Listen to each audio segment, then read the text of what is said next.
tu es prêt, on va lancer le countdown. Yes, c'est bon.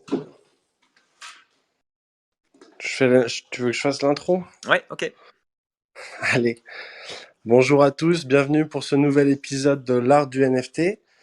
Je suis avec Benjamin et plein d'autres invités de marque pour ce nouvel épisode un peu spécial, puisqu'on va pas trop parler d'actualité, mais vraiment du sujet du jour, comment créer de la confiance dans la blockchain. Ouais, en effet, Florent, aujourd'hui c'est spécial, c'est une room exclusivement consacrée à un thème très passionnant, très intéressant, qui revient tout le temps quand on parle des NFT, c'est-à-dire comment avoir confiance quand on achète des NFT, quand on vend des NFT, quand on est dans la partie autour des blockchains, dans tout cet écosystème qui est autour des NFT de la blockchain. Comment fait-on pour être sûr que l'œuvre qu'on a achetée en NFT est vraiment à nous? Comment être sûr que le contrat est respecté? Comment être sûr qu'au niveau financier, au niveau juridique, tout soit d'équerre? C'est pour ça qu'on a avec nous des spécialistes qui travaillent en général avec Salar Chana, qui est le directeur du World XR Forum. Et tous ces gens autour du World XR Forum sont des spécialistes du domaine. Alors on peut peut-être, donc Salar va nous aider effectivement à distribuer la parole parce qu'il y a beaucoup d'intervenants que Salar nous a amenés aujourd'hui et c'est très heureux car ce sont vraiment des spécialistes de ces plateformes immersives, de toutes ces technologies immersives dont les NFT font partie, mais il n'y a pas que les NFT, il y a la réalité virtuelle, la réalité augmentée, l'intelligence artificielle et bien sûr blockchain et NFT. Donc j'aimerais tout de suite accueillir Salar. Salar, salut, bonsoir, bonjour. Bonjour, bonsoir à tous. Très très heureux de vous recevoir sur le channel du World XR. C'est un grand plaisir et je salue vraiment le travail que vous avez fait avec Florent, Marc et tout le monde pour animer en français un channel puissant et de qualité sur Clubhouse. Donc, grand plaisir. Ok, chouette, merci beaucoup Salah. Je vais te laisser la parole, tu vas pouvoir nous présenter tes invités. Je pense que si on voulait résumer cette room, c'est vraiment la confiance autour des les fameux KYC, c'est-à-dire Know Your Customer, c'est-à-dire les plateformes doivent savoir à qui on s'adresse, les certificats des œuvres, les marketplaces, quelles garanties elles apportent. Il y a aussi l'intégration des métadonnées des NFT, c'est-à-dire comment on intègre ces métadonnées, tout l'écosystème autour de ça, le droit financier et la qualification des NFT. Et ça, c'est Mathieu, l'avocat spécialiste dans ces domaines, qui va nous en parler. Mais Salah, je te laisse la parole. Tu aimerais donner le micro la première fois à qui Très bien, merci Benjamin. Je vise rapidement à introduire Touraj et Mathieu, qui sont nos deux guest stars aujourd'hui. En effet, la confiance est très important dans un domaine qui n'est pas encore compris par tous, où des collectionneurs du marché de l'art, qui est un marché historique, va s'installer. Il faut donner confiance. Il faut donner confiance à travers différentes solutions. Et on a deux experts, puisque Touraj est nul autre que l'un des inventeurs du JPEG. C'est quelqu'un qui a œuvré depuis des années pour créer des standards de qualité fiables, sûrs et ouverts à tous. Et Mathieu, avocat spécialiste du droit blockchain et NFT, qui travaille maintenant avec une société qui s'appelle Atto pour vraiment donner confiance à acheteurs et artistes.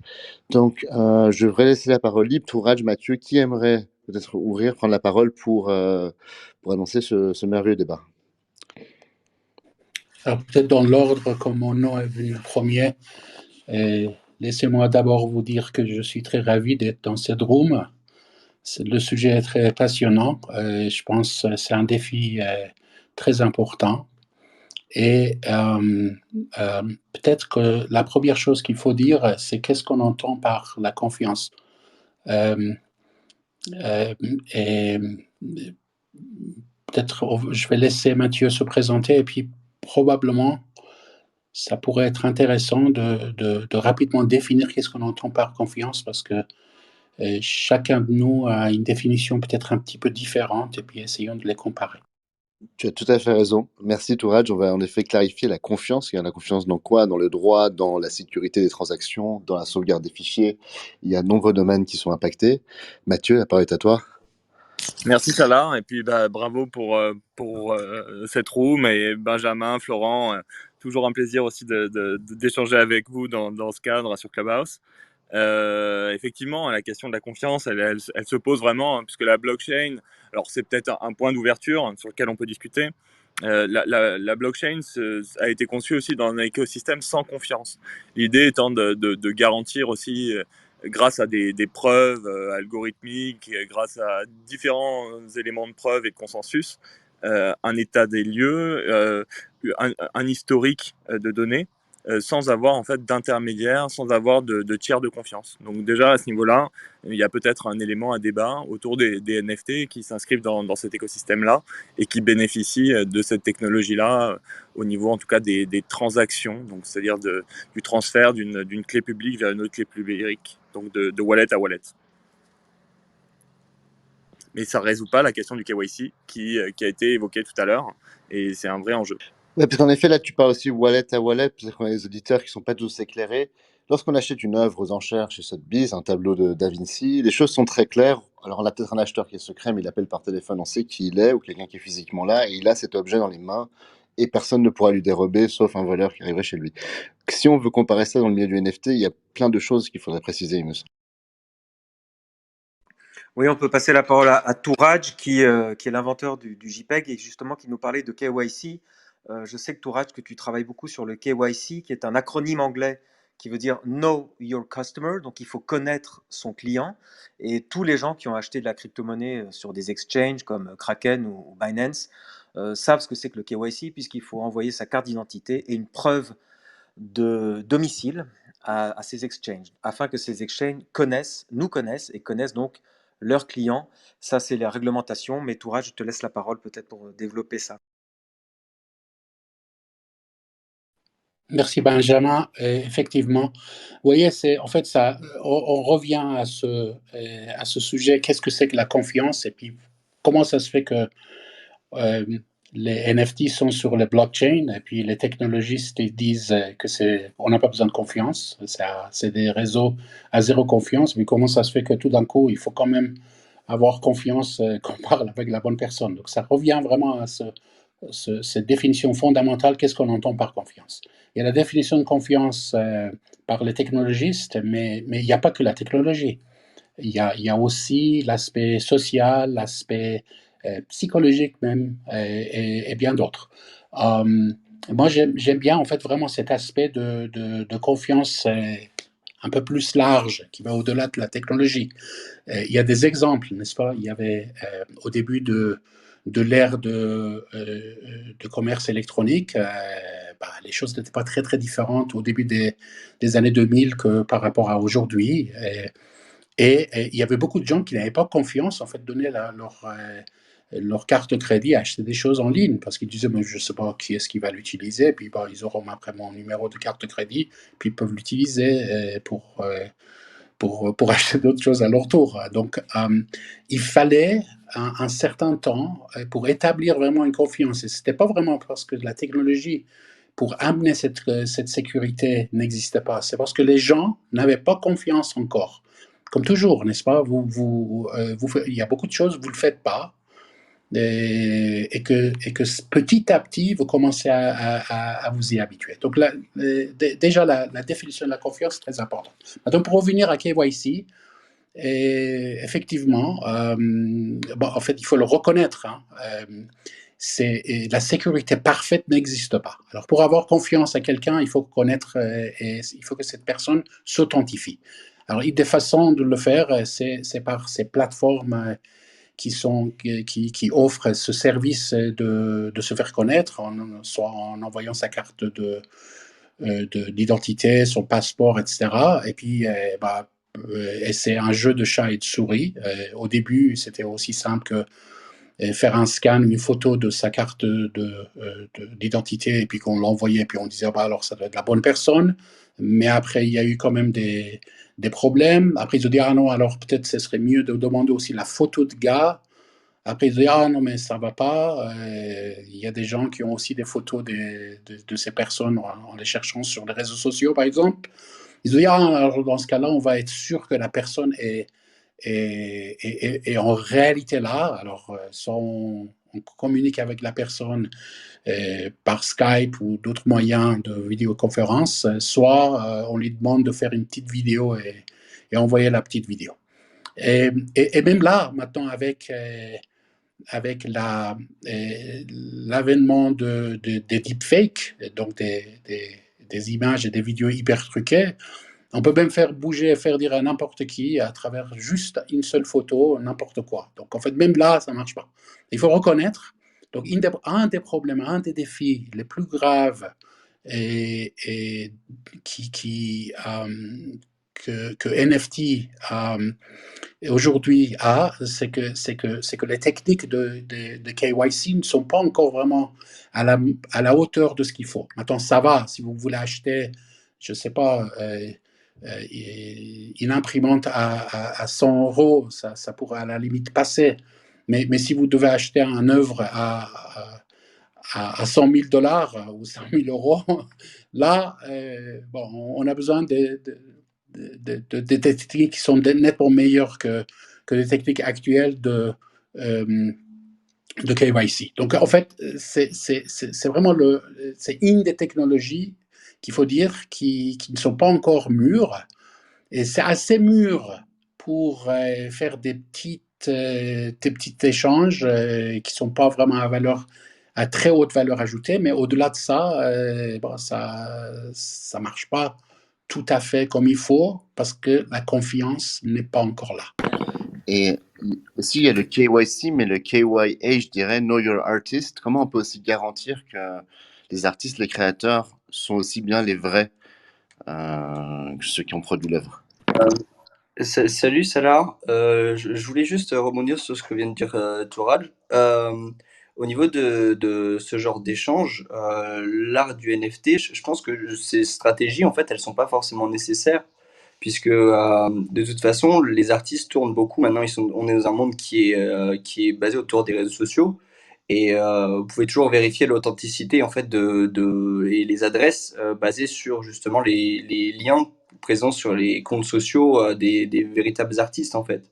Donc à partir du moment où vous avez un wallet, vous savez que ce wallet-là est celui qui est lié à la création de l'œuvre. Donc en fait, connaître le client ou connaître l'artiste, ça n'a pas vraiment de sens, surtout qu'il y a beaucoup d'artistes qui sont anonymes. Et je pense que c'est ça aussi l'avantage de la blockchain. Je pense que le problème, et surtout, comme vous parlez de confiance, le problème c'est surtout les smart contracts. Moi je pense que le problème est un peu détourné sur le sujet qu'on a abordé, puisque il y a certains smart contracts qui peuvent être édités par la suite, notamment certaines plateformes qui ont été victimes de vulnérabilité, etc. Je pense que c'est surtout ça, en fait, le problème de confiance, puisque de toute façon, les smart contracts en eux-mêmes sont sécurisés. Il suffit juste de connaître le wallet initial et ça résout l'intégralité des problèmes d'authenticité, puisque ça sert pas à grand-chose de connaître la véritable identité d'un artiste. Vous voyez, les œuvres les plus chères en ce moment, quand vous regardez des Banksy, personne ne sait qui est Banksy. Vous voyez ce que je veux dire? Et comment vous authentifiez un Banksy? En soi, vous pouvez pas. Vous voyez? Puisque le principe même de l'anonymat fait que d'autres personnes peuvent faire des Banksy, et Banksy lui-même dit que, il faut vérifier mes sources, mais il me semble que lui-même a validé des œuvres qui n'étaient pas de lui à l'origine. Merci pour ton intervention. Banksy a une galerie officielle à Londres qui valide, qui authentifie les œuvres. Mais le problème ici, des wallets, alors tu as raison, c'est vrai que moi, pour vendre sur Rarible, il m'a envoyé un lien et j'ai dû copier ce lien sur mon Twitter.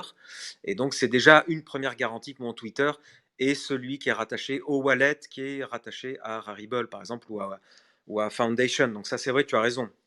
Mais je pense que c'est la question que j'allais poser aussi à Touraj ou à Mathieu, peut-être qu'on peut te donner la parole. C'est que le KYC dont parlait Touraj, ça je l'ai expérimenté en achetant de la crypto. C'est-à-dire que moi, mon exchange m'a demandé que quand j'envoie de l'argent, des euros sur la crypto, sur l'exchange, il faut que mon compte en banque ait le même nom qui est écrit sur mon passeport et le même nom qui est écrit sur ma quittance de loyer pour prouver que j'habite bien telle adresse, quoi. Donc, alors que pour les NFT, effectivement, l'intervenant là qui s'appelle Pogwerk a raison. Je peux acheter des NFT sans du tout avoir envoyé une quittance de loyer ou avoir envoyé une quelconque preuve d'identité. Oui, et juste pour résumer, c'est vrai que le KYC, en fait, c'est au niveau des plateformes que ça se passe, mais quand on achète d'individu à individu, il n'y a pas ce KYC. Ou alors, justement, ce qui va nous pousser à l'achat en général, c'est le fait qu'on ait confiance dans l'artiste. Et pour ça, il y a des signes qu'on peut lire, on va dire, qui peuvent être, qui sont pas inaltérables, donc qui peuvent être manipulés. Mais ben déjà, comme disait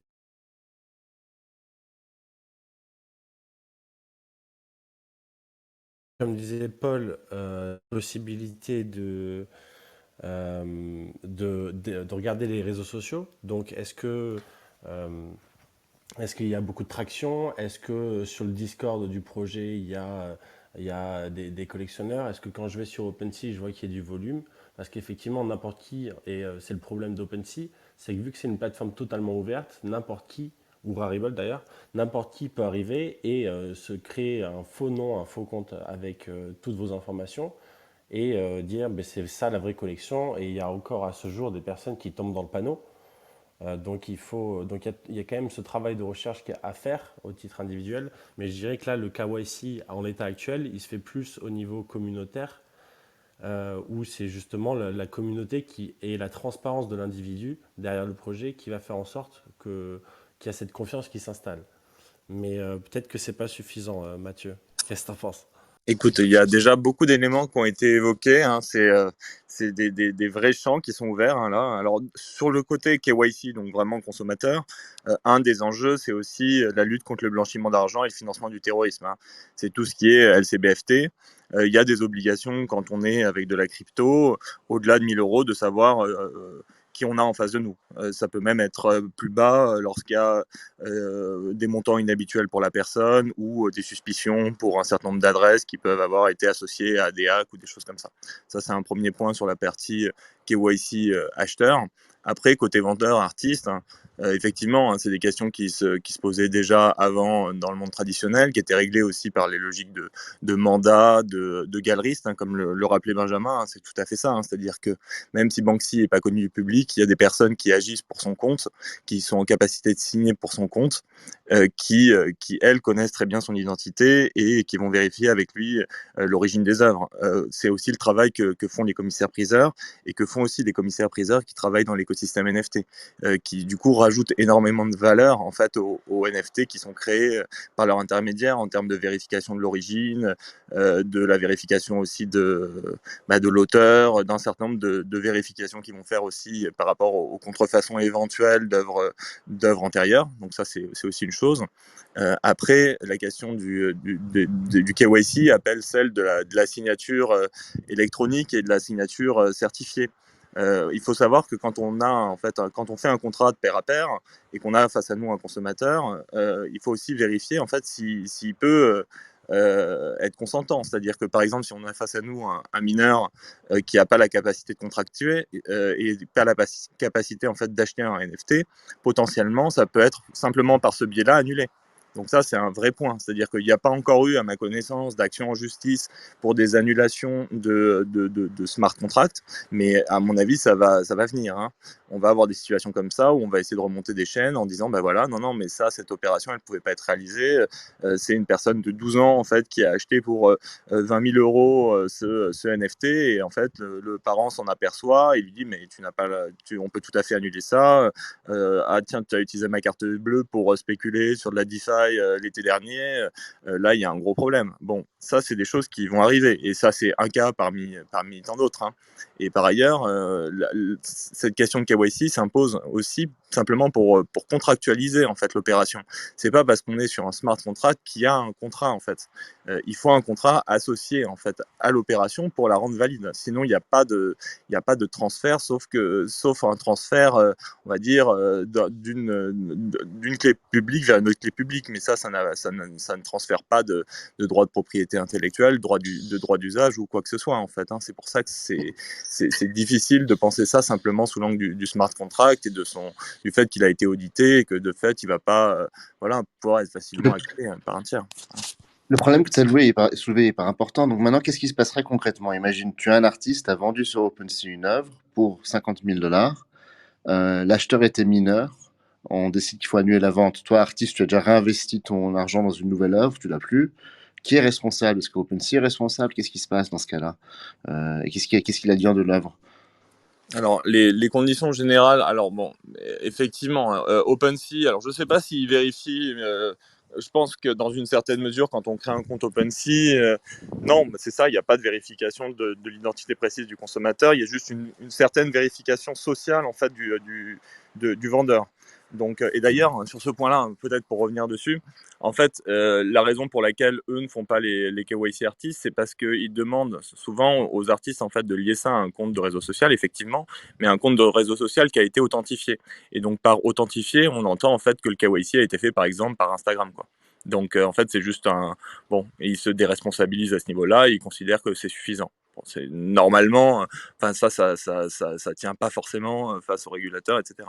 Donc OpenSea et tous les intermédiaires de ce type-là ont des conditions générales d'utilisation où en fait ils se dédouanent un maximum. Donc à mon avis, dans une logique où une personne souhaiterait vraiment faire une action en justice, elle attaquerait à la fois OpenSea et à la fois l'artiste en disant que voilà, le contrat est nul en fait et qu'il faut rembourser les sommes. Et ça peut poser des problèmes lorsque l'œuvre a été revendue par la suite, etc. aussi, parce que après ça crée toute une pyramide où ça annule tous les contrats successifs, donc ça peut être vraiment après des usines à gaz, quoi.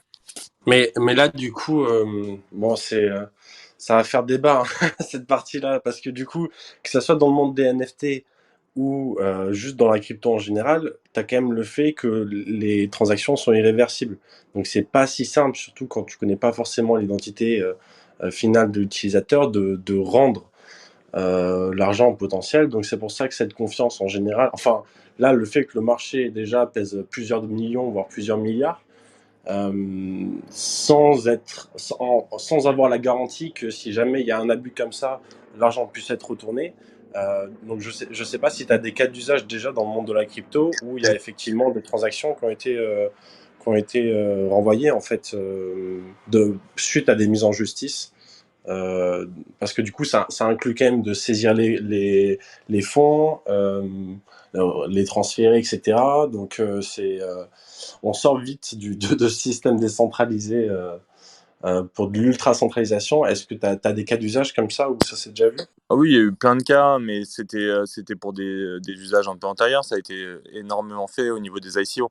Par exemple, quand la Chine a interdit les ICO, elle a demandé à ce que les consommateurs chinois qui avaient investi dans les ICO soient remboursés par les plateformes. Et il y a beaucoup de plateformes qui ont remboursé effectivement les consommateurs investisseurs chinois. Donc oui, ça a été fait, bien sûr. Après, l'écosystème NFT, on va dire l'émergence vraiment d'un marché autour des NFT est très récent, hein. Moi, j'avais regardé, je me souviens, j'avais fait un travail en septembre dernier sur les NFT et l'écosystème était vraiment ridicule, hein. Il atteignait même pas 1 million d'euros. Là, on est sur des sommes qui sont colossales maintenant au niveau du marché, hein. Mais ça date de quoi janvier, février. Donc on n'a pas de recul sur du contentieux. Il commence à y avoir les premiers contentieux qui sont apparus et les premiers enjeux étaient sur les questions de contrefaçon, c'est-à-dire des œuvres qui étaient créées par quelqu'un et qui étaient mises par NFT, enfin sous format, on va dire, qui ont été intégrées sur des NFT par des tiers sans avoir de licence ou le moindre droit pour faire ça. Les premiers enjeux ont été sur ça. Mais on va avoir aussi des cas, à mon avis, où l'opération est rediscutée par la suite parce que, par exemple, une législation interdit les NFT pour telle ou telle raison, parce que on a un cas comme celui que je mentionnais tout à l'heure, ou parce que les personnes prennent conscience que les smart contracts ne sont pas des contrats et que dès lors qu'on a juste un lien en fait qui est intégré dans le NFT et aucune condition d'utilisation, finalement on a acheté du vide absolu et donc on se retrouve en fait à avoir un contrat qui est annulable puisqu'il n'y a pas d'objet. S'il n'y a pas d'objet, D'ailleurs, il y a d'ailleurs, je voulais dire, ça c'est certainement quelque chose qui va devoir être rajouté notamment sur la blockchain Ethereum. Je ne sais pas si vous connaissez l'histoire de DAO, donc qui a été hacké le 17 juin 2016. Et donc, bon, il y a eu 50 millions de dollars volés, qui était un DAO. Il me semble qu'eux, ils avaient pour objectif d'acheter. Je connais pas le but exact de ce truc-là, mais en fin de compte, ça a ramené. En fait, il y a eu un consensus et un vote qui a été fait sur du coup les pools Ethereum pour forker Ethereum et justement revenir en arrière sur cette transaction. On va, Du coup, ce hack. je t'arrête, excuse-moi, parce qu'on va essayer de pas aller trop dans le détail justement des DAO et des détails trop techniques. J'aimerais rebondir sur ce qu'a dit Mathieu parce que c'est le point suivant un peu de notre ordre du jour, c'est les marketplaces. Et Mathieu parlait des fausses œuvres d'art qui ont été volées à des artistes. Et là, on a vu les marketplaces réagir et immédiatement supprimer le NFT, donc le burner, comme on dit, burner le NFT, parce qu'il y a eu suspicion de contrefaçon. Et ça, les marketplaces pouvaient facilement le vérifier parce que les faux ont été dénoncés par la communauté. Donc, par exemple, Rarible, Foundation, OpenSea, tous ces gens-là, il y a des milliers d'utilisateurs qui dénoncent à ce moment-là les faux. Et là, la marketplace réagit. Et c'était un peu l'idée. Donc, ces marketplaces font partie de la chaîne de confiance et elles apportent des garanties, finalement, à la fois aux artistes vendeurs et aux acheteurs, puisque la marketplace garantit quand même que de part et d'autre, en peer-to-peer, il y a des gens qui ont une identité, en tout cas une authenticité dans la démarche. Et D'ailleurs, maintenant, j'aimerais juste qu'on maintenant, peut-être qu'on parle un instant maintenant de l'objet lui-même au-delà. Donc, parce qu'on a aussi un spécialiste vraiment du format avec nous, Touraj. Et juste pour reprendre l'exemple simple pour les gens, un tableau, on peut l'assurer contre sa destruction, son vol, etc. Mais comment est-ce qu'on s'assure que notre fichier ne disparaîtra jamais? Qui est responsable de garder ça sur son serveur? Ça, c'est une question. Et comment on peut s'assurer que le format de ce que c'est, est-ce que c'est un objet volumétrique ou plat, sera lisible dans le temps? du coup, si je peux contribuer là-dessus, puisque je fais du développement blockchain et je vois un peu comment ça se passe derrière. La majorité des plateformes utilisent IPFS. Donc IPFS qui signifie le Interplanetary File System, donc le système de fichiers interplanétaires. Donc le but de cette technologie, c'est d'avoir du coup des nœuds de gens qui hébergent les données. Et en fait, au travers de ces nœuds, c'est censé assurer du coup la continuité ad vitam aeternam des fichiers. Du coup, tant qu'il y a des gens qui continuent à garder ces fichiers, c'est un peu l'équivalent du P2P. Les gens ont ces fichiers sur les serveurs et ils sont servis, récupérés par les autres nœuds, etc. Et ça permet d'avoir les données un peu hébergées partout, quoi. Donc la majorité, il me semble même la totalité des plateformes utilisent ce format-là, qui est un peu qui assure justement le fait que les données puissent pas être compromises. Personnellement, moi, je recommande plus d'utiliser un autre système qui s'appelle Airweave, qui est un Filecoin où les gens gagnent de l'argent en hébergeant ces fichiers. Donc c'est un peu le consensus d'utiliser IPFS pour le moment, mais les deux vont, je pense que vont rentrer un peu en clash dans un futur proche, quoi. Mais en l'occurrence, en dehors du format, puisque Salar, il n'y a pas que il y a pas que de l'image, il y a aussi de la vidéo. Moi, par exemple, je fais du NFT interactif, donc je mint des projets web complets, quoi, voire des jeux vidéo. En fait, on peut minter tout et n'importe quoi. Le simple fait de minter, c'est de prendre un objet ou n'importe quoi, n'importe quel fichier, et de justement le mettre sur l'IPFS et de relier ce lien IPFS sur la blockchain. Donc sur ce point-là, ça assure justement la continuité de ce fichier et ça évite qu'il disparaisse un jour ou l'autre, quoi. Donc voilà. Oui, si je peux ajouter, il faut d'abord distinguer deux choses. Une chose, c'est quelle est l'infrastructure et l'architecture qui est utilisée pour vraiment stocker les données, parce qu'on ne peut pas mettre les NFT, on peut, mais les objets qui sont certifiés, on ne peut pas toujours les stocker sur le blockchain. Il y en a, mais la plupart des blockchains aujourd'hui n'ont pas la capacité pour le faire. Et ça devient de toute façon ingérable si on le fait. Donc effectivement, il y a le Interplanetary File System, il y en a d'autres. Le problème essentiel aujourd'hui avec toutes ces solutions, c'est qu'il n'y a pas de garantie. Et donc ça, c'est un débat, effectivement. En fait, est-ce qu'il faut vraiment normaliser de la même façon qu'on a plus ou moins normalisé, où il y a des solutions qui existent pour les blockchains, est-ce qu'on ne devrait pas le faire aussi en parallèle aussi avec des systèmes de stockage décentralisés et comment assurer que demain, les choses ne changent pas. Deuxième aspect, c'est effectivement dans quel format, et par format, je crois que Salar, il entend ça, dans quel format on va mettre les choses. Est-ce que si quelqu'un utilise l'exemple qui a été donné, si quelqu'un utilise, je ne sais pas, un format pour minter un jeu vidéo, et puis que bon, dans 5 ans, ce jeu et le format n'existe plus, si vous avez payé 100 000 euros parce que vous avez un objet, c'est des bits, et puis vous ne savez même pas les décoder pour voir ce que c'est. Alors là, c'est le deuxième. Et vraiment, quels sont les formats? Est-ce qu'il ne faut pas vraiment aussi pérenniser le format? Alors moi, je parle des choses que je connais. Et vous pouvez, dans 1000 ans, mettre la main sur un format fichier JPEG, il y aura toujours un moyen de le décoder. Par contre, il y a pas mal de formats propriétaires, par exemple les formats RAW des appareils photo, il y en a qui ont disparu. Donc ceux qui ont uniquement gardé leurs photos d'il y a 20 ans dans le format RAW de telle ou telle entreprise qui a décidé, soit n'existe plus, alors on en connaît un très grand, Kodak, qui n'existe plus, il y en a d'autres.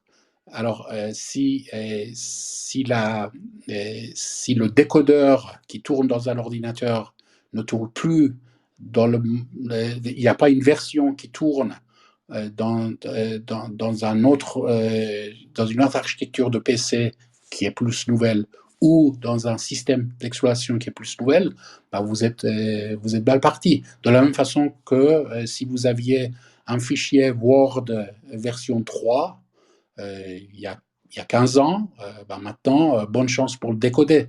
Parce que même Microsoft ne vous donne pas l'outil pour le faire.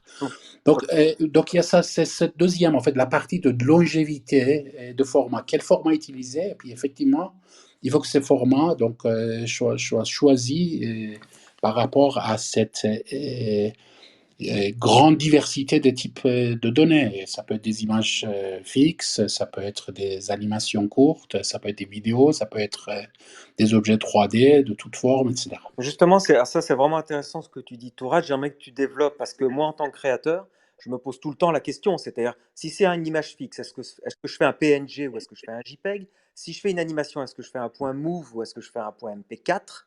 Maintenant, il y a même des formats Blender 3D qui sont acceptés par Foundation, par exemple.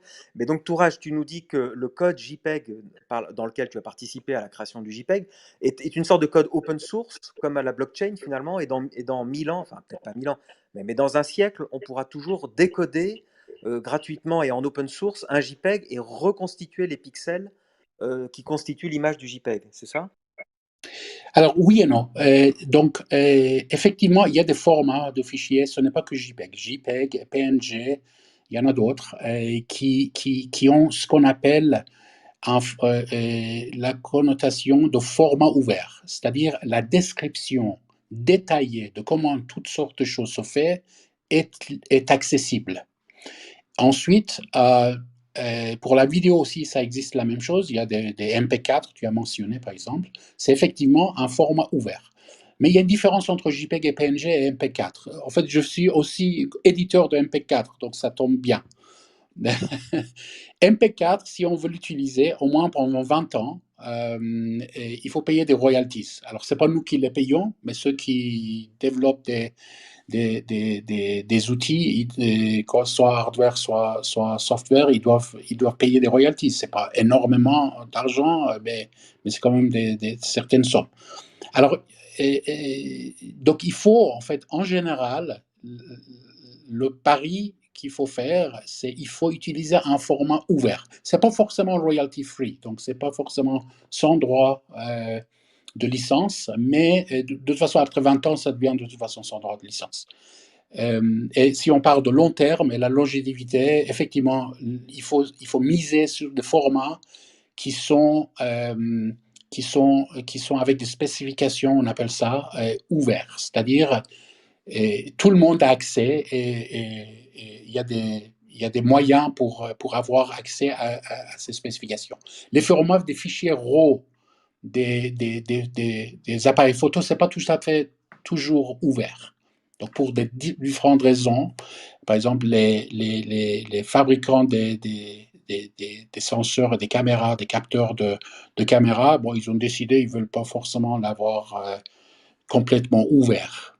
Ok, Touraj, mais alors donc c'est rassurant pour moi de dire à tous les gens qui m'interrogent et qui me disent Oui, mais enfin, si le fichier, JPEG se détériore de mon NFT, si, l'ordinateur qui héberge le JPEG de mon NFT, se détériore, alors je peux leur dire que d'une part, le serveur qui est sur IPFS, donc IPFS un réseau d'informatique distribué, décentralisé comme la blockchain finalement. C'est-à-dire que si un ordinateur tombe, le fichier est redistribué et recopié en fait sur tous les autres ordinateurs du réseau. Donc on a la certitude que l'image du NFT sera éternellement disponible sur le réseau, et on a la certitude que le JPEG, même s'il est détérioré, on reconstituera l'image d'une manière ou d'une autre. Donc c'est vraiment très fort en termes de confiance de dire tout ça est en plus mis sur la blockchain qui, elle, est là pour l'éternité, logiquement, évidemment, dans le concept en tout cas.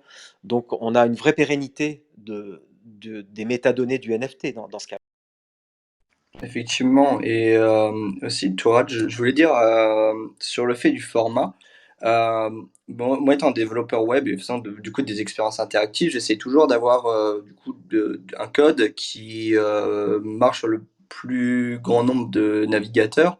Donc j'évite d'utiliser des technologies trop récentes, puisque je sais qu'elles seront toujours maintenues en fait, de par bah, du coup euh, les conventions et notamment le World Wide Web Convention qui assure justement la pérennité de ce code.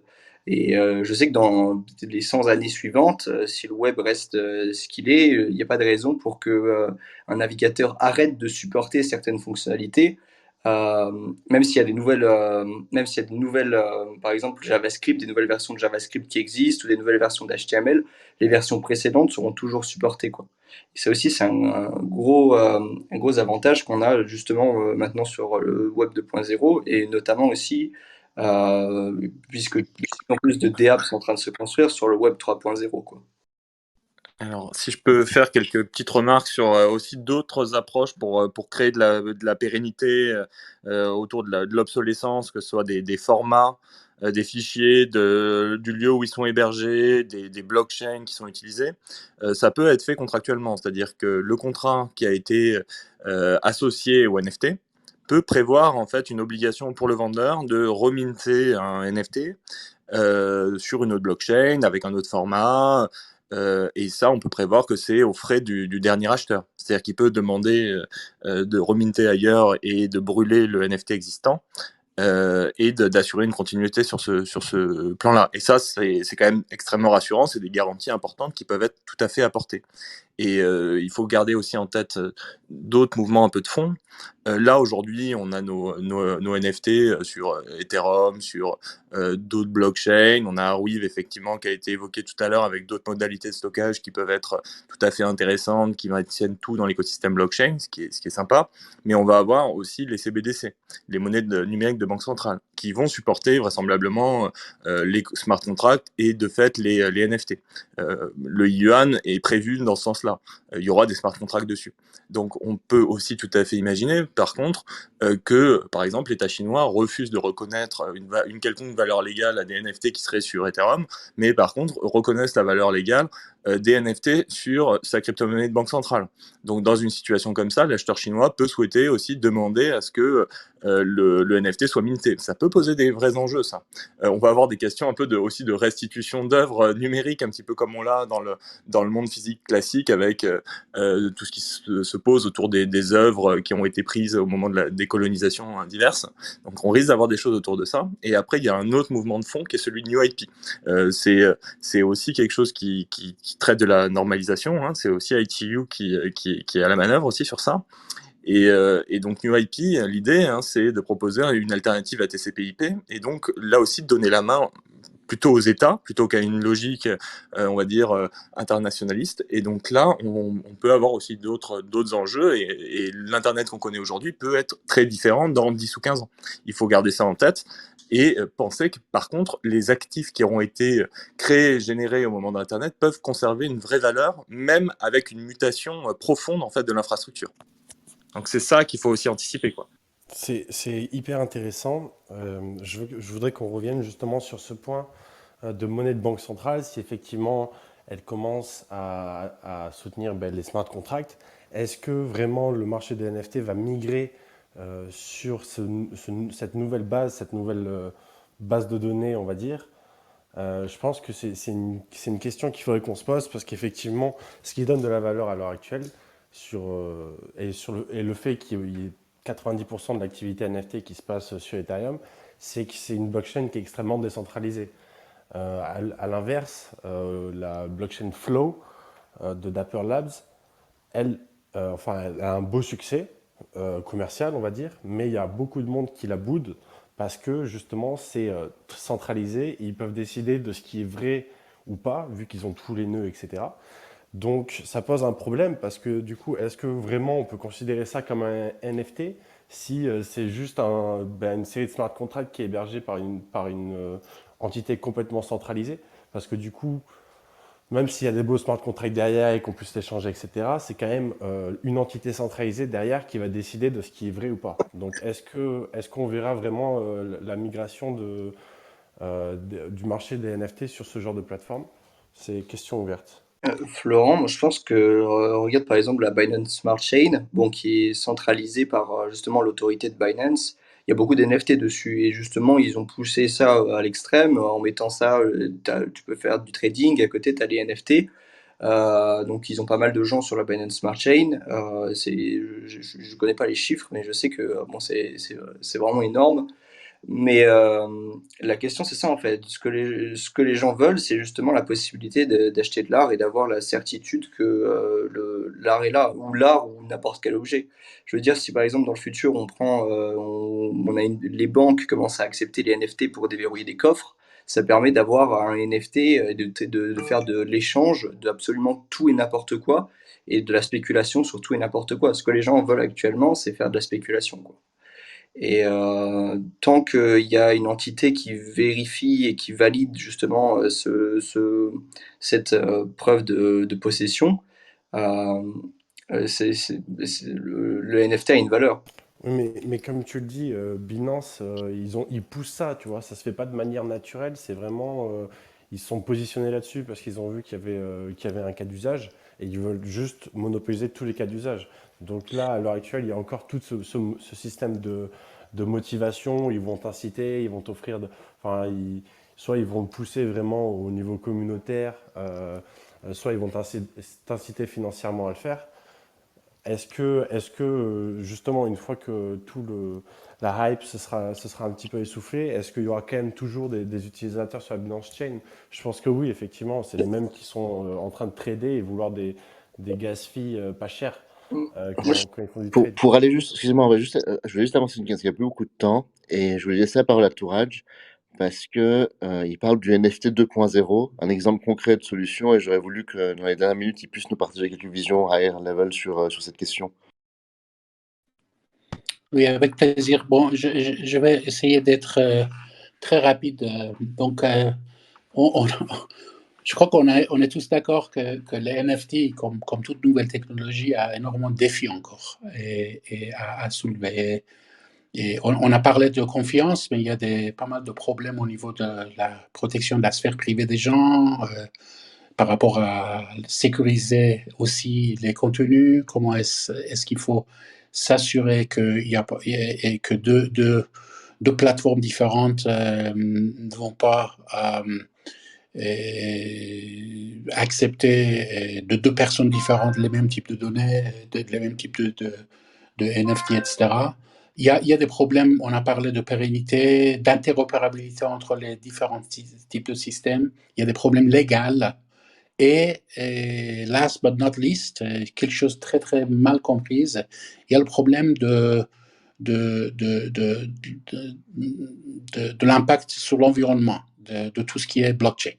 Alors tout ça et quelques autres défis, il faut les résoudre. Il faut de la même façon que dans le passé, on a revu et corrigé des technologies qui au début étaient peut-être très intéressantes, mais pas vraiment utilisables comme il faut. Et il faut aller aussi revoir les NFT. Et je parle de nouveau des choses que je sais. Les premiers appareils de photo numérique, certains d'entre vous le connaissent.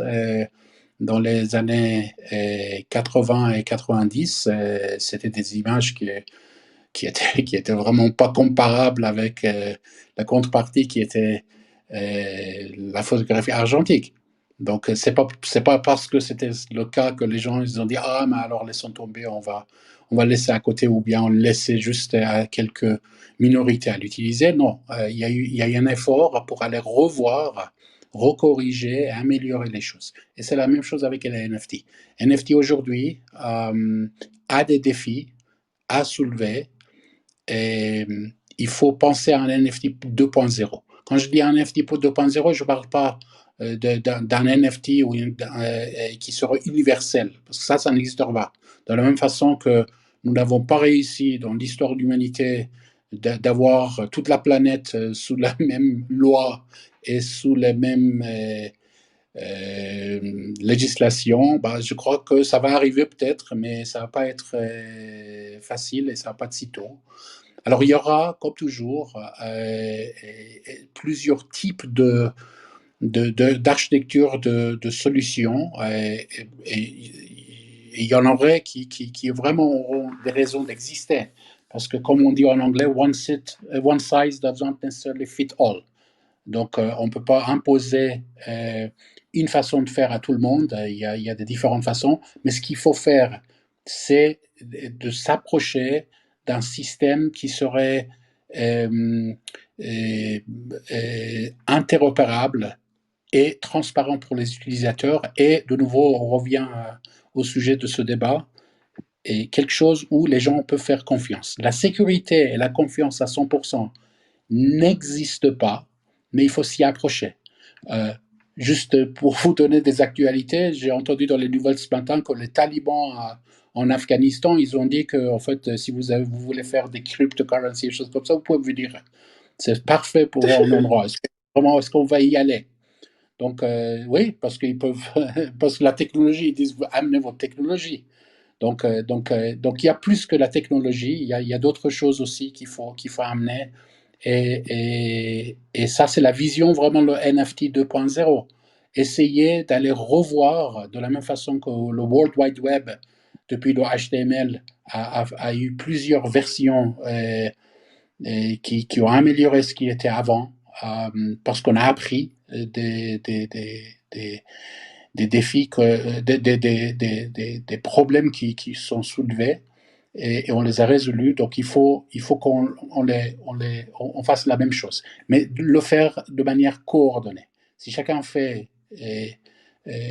et qu'on fait des îlots, on va jamais réussir. Et je peux vous assurer, et j'ai vu ça personnellement plusieurs fois. Donc, une des forces de format JPEG, c'est que n'importe quel software, hardware dans ce monde arrive à lire et à générer des images en format JPEG. C'est une réussite. Et c'est un format qui date d'il y a 30 ans. Beaucoup ont essayé de le remplacer. À chaque fois, ça a été un échec. Le dernier, c'était Apple, avec le format IF. Mais on peut pas le faire seul. Il faut vraiment se coordonner et se mettre d'accord. Merci beaucoup, Raj. Est-ce que je pourrais poser une question à Tourage avant qu'on passe au prochain? C'est un peu hors sujet, mais je voudrais savoir ce que tu penses du format WebP que Google a implémenté. C'est un format qui a ses mérites, évidemment, hein. Il n'y a aucun format qui n'a pas de ses mérites.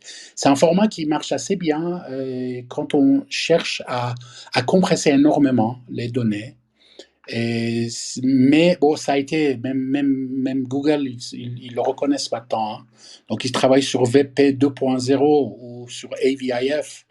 Et donc, c'est un format qui avait quelque part une raison d'exister, surtout quand on voulait voir des pages web très rapidement. Mais le coût, c'était que bon, la qualité ne devenait jamais aussi élevée qu'il faut pour, par exemple, stocker des données sur son disque dur. Mais c'était très bien pour les envoyer. Mais c'est de nouveau, VP existe parce que Google, dans Android, ils l'ont mis. Là où ils peuvent le mettre, ils le mettent. De la même façon que Apple a fait la même chose avec IF, etc. Mais vous savez, quand on donne le contrôle à une compagnie ou un petit nombre de compagnies, vous trouvez toujours d'autres qui n'acceptent pas d'être contrôlés par cette compagnie-là ou l'ensemble de compagnies qui contrôlent un format. Donc, à mon avis, c'est la même chose qui va arriver avec NFT. Moi, je pense que justement, on va retenir, Touraj, que c'est la coordination et la collaboration qui va nous permettre d'avancer. Et vraiment, tu sais de quoi tu parles, parce qu'en effet, le JPEG est quelque chose qui est rassurant. On sait que ça jouera partout. Et c'est cet esprit-là qu'il faut arriver à insuffler dans ce moment, je pense, pour avoir une confiance et un plébiscite de tout le monde. On arrive vraiment au terme de l'émission, donc peut-être qu'on va ouvrir les questions. C'est des gens ont des questions à poser dans l'audience. Et je pense qu'on a pu aussi voir que le sujet est vaste, mais qu'on a posé certaines clés fondamentales. Nous, on va continuer évidemment au forum à en parler, aussi avec des émissions en anglais, pour ceux qui ont suivi, qui suivaient pas bien le français. Et évidemment, l'art du NFT qui est tous les mardis. Ouais, moi du coup, je suis assez d'accord avec tout ce que tu as dit, Touraj. C'est vrai que il y a beaucoup de défis à relever et que le NFT dans 10 ans ne sera pas le même qu'aujourd'hui.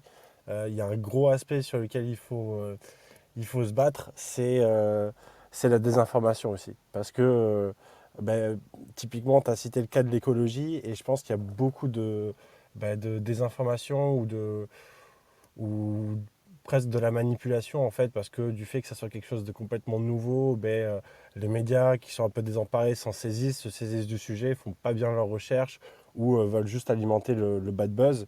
Et en fait, du coup, on parle de choses qui n'ont pas vraiment lieu d'être quoi, au niveau écologique. Donc, il me tarde de voir justement la fin de la transition vers Ethereum 2.0 pour voir si on continue encore de parler de l'impact négatif des NFT et voir si justement vraiment c'était lié à ça ou c'est vraiment de la manipulation de marché par des acteurs plus traditionnels qui ne saisissent pas l'innovation en fait. Je te rejoins là-dessus, Florent, 100%. Surtout qu'il y a de plus en plus de blockchain proof of stake qui prennent de l'ampleur, notamment Ikenunk qui est devenu énorme avant d'avoir été victime d'un hack qui a été résolu un peu après. Mais c'est très intéressant en fait de voir que le marché est totalement, enfin c'est de la crypto donc ça reste extrêmement volatile. Et en l'espace de un mois, Ikebank a réussi à dépasser le volume de transactions de OpenSea, ce qui est phénoménal, quoi. Il me semble que maintenant, bon, OpenSea a repris le dessus, mais en l'occurrence, je pense qu'on est sur un marché où parler long terme, c'est quasiment impossible. Et la majorité des acteurs, que ce soit les plateformes ou les artistes, ont vraiment du mal à voir ce qui va se passer, puisque pour l'instant, c'est tellement nouveau et ça va tellement vite. En fait, les acteurs changent tous les 3 semaines. Vous avez un nouvel acteur qui apparaît et qui peut prendre très très très vite de l'ampleur, puisque, bon, en l'occurrence, maintenant, il n'y a pas beaucoup de parties prenantes. Je pense qu'une fois qu'on sera sorti du coup de l'art et de la spéculation financière, il va y avoir beaucoup plus de parties prenantes et du coup, on va avoir besoin d'autres formats. Aussi, je réponds à une question qui a été posée au niveau de la centralisation et du fait de, pas de la centralisation, mais de la conformisation. Quand vous regardez les IRP de Ethereum, c'est un peu elles qui font foi, je vais dire, puisque quand une ERP passe, c'est souvent les autres blockchains qui s'en inspirent justement pour développer ça, soit leur blockchain sur cette ERP en base. Pour faire simple, une ERP, c'est une proposition d'implémentation sur Ethereum, de standard. Et là, si vous regardez les EIP. plus oui, EIP, oui, c'est une proposition. Et ERP, c'est quand elle est validée, exactement. Ouais. C'est un, Euh, c'est un petit peu technique, mais en tout cas, merci pour ton intervention. Mais si quelqu'un, j'en profite juste, il reste quelques minutes. Si quelqu'un dans l'audience veut lever la main, alors à ce moment-là, on vous donnera immédiatement la parole, le micro, et vous pourrez poser une question à tout le panel qui est ici sur scène. Ou alors, si vous voulez simplement partager une expérience. Là, Pogwerk nous parlait justement de Iketnunk. Effectivement, tu as bien fait de parler de ça parce que ça a été un succès, ça a été une lame de fond, ça a été un tsunami Iketnunk il y a 2 mois. Et des milliers d'artistes se sont engouffrés là-dedans, moi aussi, plein d'acheteurs. Et il y a eu le phénomène gas fee qui était ridicule puisque c'est la blockchain Tezos. Et puis il y a eu aussi une nouveauté sur graphiquement, il y a eu une nouveauté sur le côté presque ésotérique de cette plateforme et les gens iront découvrir par eux-mêmes. Je regarde si quelqu'un lève la main, n'hésitez pas, il reste encore quelques minutes. il me semble que Sarah lève la main.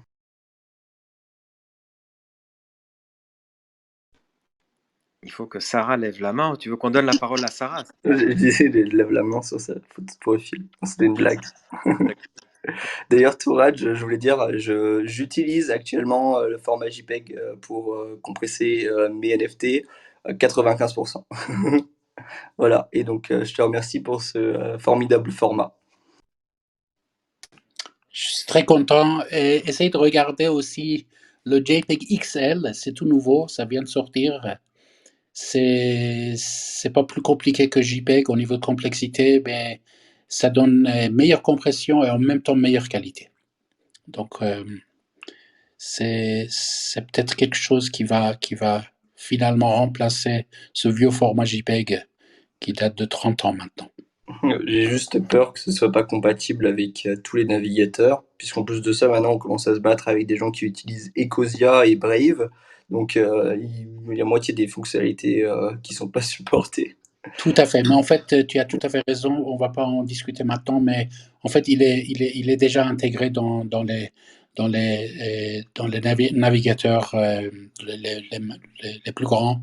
Ils sont déjà dedans. Et donc c'est pour ça que je dis que peut-être qu'il y a une chance que ça réussisse et que ça finalement ça remplace le JPEG. Mais en attendant, effectivement, je ne pense pas que le JPEG va disparaître. Il y aura une transition, il y aura une conversion sans perte entre JPEG et JPEG XL. Donc même numériquement, ce serait les mêmes. On peut aller des deux côtés autant de fois qu'on veut, ce qui n'est pas le cas avec d'autres. Merci beaucoup. C'était un bonheur de vous recevoir. Donc, du côté du forum, n'oubliez pas, le 29-30 septembre à Crans-Montana, Digital Days, il y aura un magnifique débat Digital Trust autour de NFT. Et puis, je suis assez fier aussi, je peux dire qu'en tant qu'artiste NFT, mon œuvre sera vendue pour les 100 ans de l'Illustré le 3 septembre à l'Hôtel des Trois Couronnes. Voilà. Donc, merci Benjamin, Florent. Encore bravo. On est très, très fiers de vous avoir hosté sur notre chaîne aujourd'hui. Merci Mathieu, Touraj, Marc et Pogwerk aussi pour tes interventions. Oui, c'était vraiment passionnant. On a eu des spécialistes aujourd'hui. Le débat est tellement passionnant que j'ai encore plein de questions, moi, sur cette guerre. Vous m'avez rappelé la guerre des navigateurs, mais il y a aussi maintenant la guerre des plateformes, la guerre des blockchains, la guerre des crypto-monnaies. Enfin, tout ce monde-là est en train d'essayer de pousser l'autre pour prendre la place dominante, c'est évident. Et c'est à suivre de très près. Donc j'aimerais effectivement vous remercier. J'aimerais vous préciser que tous les mardis, avec Florent, nous serons présents sur Clubhouse pour parler d'art et de NFT. La room s'appelle l'art du NFT à 18h tous les mardis. Là, on a accueilli exceptionnellement donc Salar du World XR Forum, Touraj, Mathieu et Marc Vera. Marc qui est un fidèle aussi de l'émission. Et je pense que nous allons pouvoir clôturer. Il est 19h. On essaye toujours d'être très précis, de commencer à l'heure à 18h et de finir à 19h pour vous donner envie de revenir la prochaine fois. Florent, qu'en penses-tu? On peut clôturer? Ouais, comme je t'ai dit, je suis en voiture, donc j'étais plus silencieux vers la fin de la room, mais c'était un véritable plaisir. Le sujet est effectivement très vaste et je pense qu'on pourra hoster un nouvel épisode sur le sujet d'ici quelques mois pour voir aussi comment ça a évolué et qu'on ait ce rapport continu vers l'information. Et ouais, merci beaucoup Salar et tous les intervenants pour cette room de qualité et on se voit la semaine prochaine. À la semaine prochaine. Merci. Au revoir, merci à tous. Et Au revoir, merci. Au revoir, merci à tous.